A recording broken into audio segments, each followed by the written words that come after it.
Can the mobile handset makers build a competitive advantage through a music service?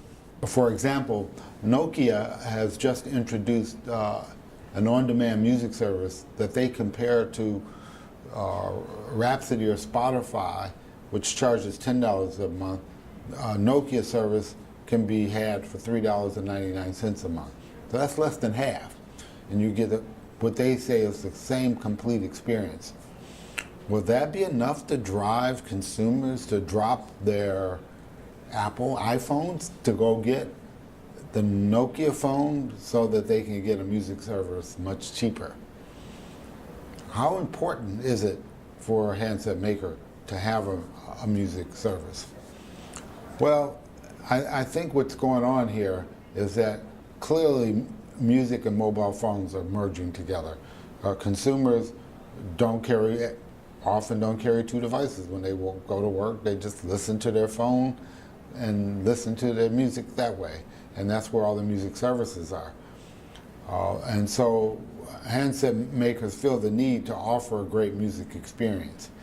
Now the question is whether they need to offer it natively or whether they just allow, whether it be an Android phone, a Windows phone, or an iPhone, for consumers to just go buy their own service.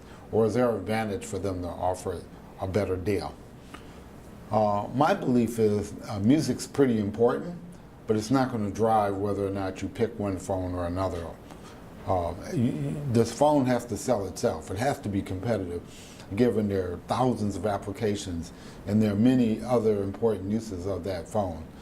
However, if you do have something distinct in a music service and you meet the criteria for everything else, I think a compelling music service given by the handset maker can make a difference.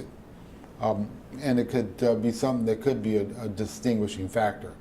The biggest challenge that they will have is whether or not they can not only make their music service competitive enough to be as good as the other services and distinct, but whether or not, as a result of trying to make it as good as the other services, they lose their advantage.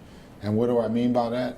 One advantage of having an independent music service is that you can take it off that handset. You can move it somewhere else, where the handset makers may not allow that.